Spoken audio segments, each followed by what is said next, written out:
So I know on the secular calendar, it just feels like it's fall, but on the church calendar, we're getting close to the end of the year.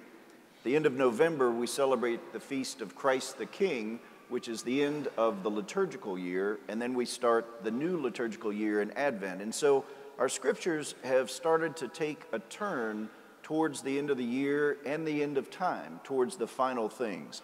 And so our scriptures this weekend point our attention to heaven. And I want to talk about it in three ways. The first is just trying to engage your imagination. The second is going to be holy indifference. And then finally, an invitation you should not ignore. So first, I want to engage your imagination because most of the time when you see a movie or read a book and they're trying to describe or show you what heaven is like, it seems like the most boring place on earth. And so I want us to try to engage our imagination and make heaven into something that's interesting and a place you'd actually like to go. So Isaiah starts, and early in Isaiah, before our reading today, he starts first by saying, okay, what would heaven not be? And so he uses that beautiful image that we have often in our Christmas readings where swords are beaten into plowshares and spears into pruning hooks. And of course, if you think about that, there's so many people in our world today that are suffering violence and war and hatred and all the destruction that comes with it. And so, of course, for them, that would be heaven, to have peace, to have people live in harmony, to see the lion and the lamb lie down together and a child able to play with a snake. We know that doesn't happen in this world, but that vision where that could happen would be like heaven. And so then Isaiah goes on today and he describes heaven for maybe people who are hungry. And so he starts to describe this amazing banquet where there's this rich feast of food. And so I want you to think about your perfect meal. I usually remember places I've traveled to by what I ate. And so if I think about the town of Assisi in Italy, I think about gnocchi with a black truffle sauce and a nice bottle of a Barolo. That was heavenly. But I want you to think about what your perfect meal would be. What would you want on the table in heaven?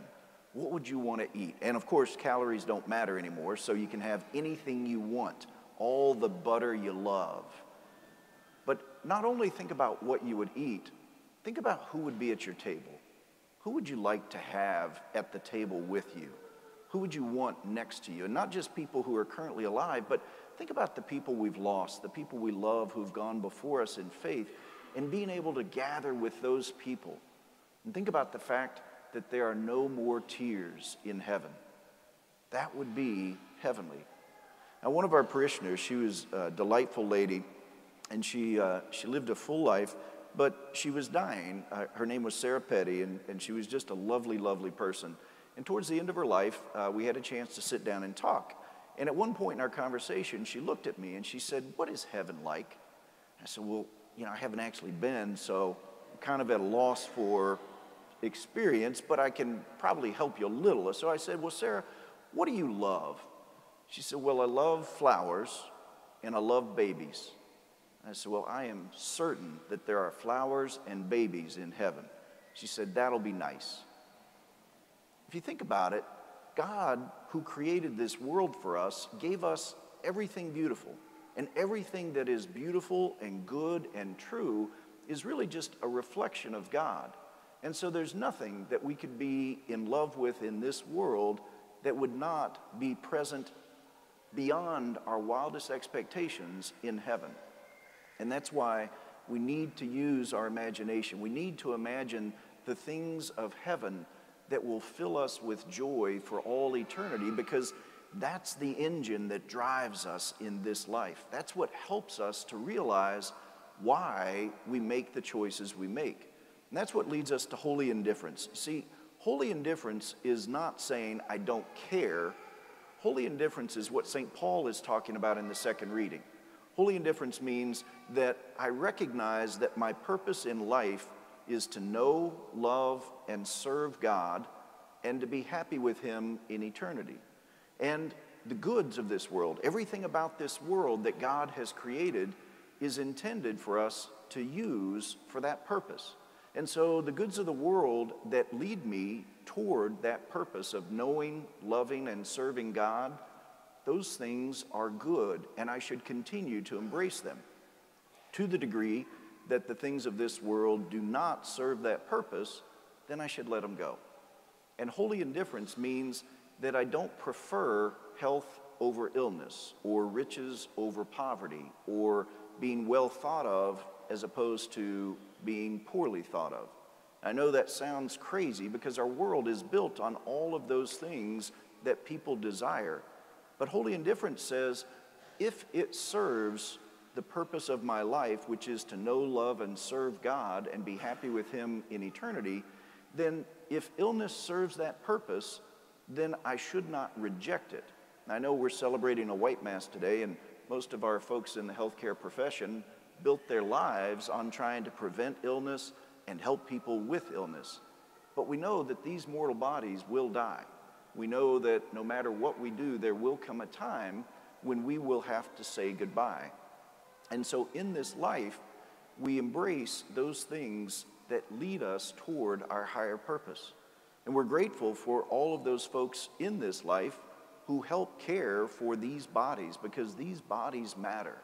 The things of this world are intended to lead us to heaven. And that's what leads to the third part, an invitation we should not ignore. You see, in the gospel reading, there's this parable of the kingdom of heaven. And the kingdom of heaven is like a king who throws a banquet.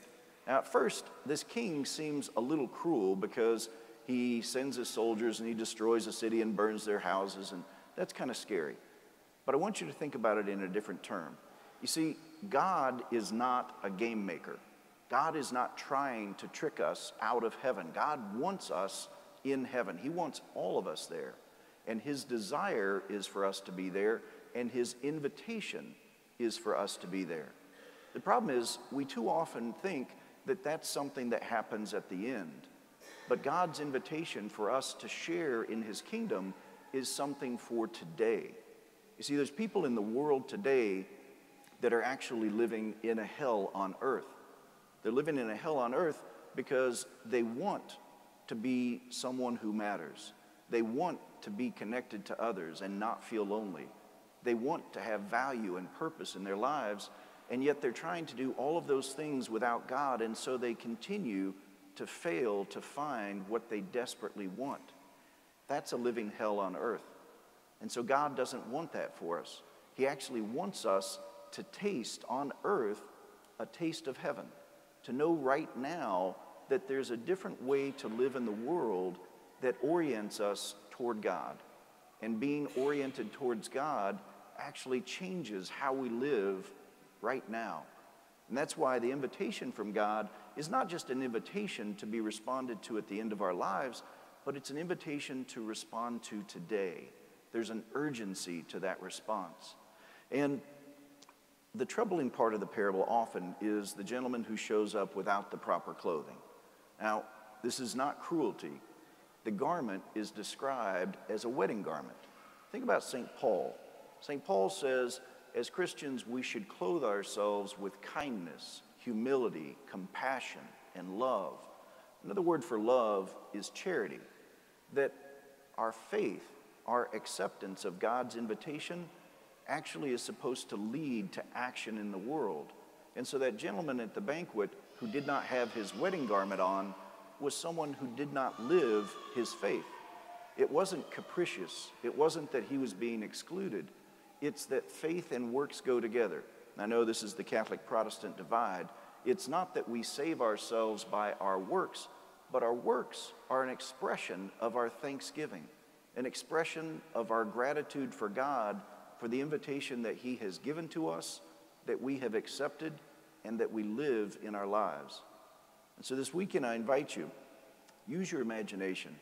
Imagine a heaven where you want to be. Imagine the people that you want to be with, and let that imagination drive you. Let it drive you to make those choices of the things that lead to your ultimate purpose, to know, love, and serve the Lord and be happy with Him in eternity, and respond to that invitation. God wants to give each of us an amazing gift, the gift of his love, and he invites us to receive that gift and to live that gift in our lives.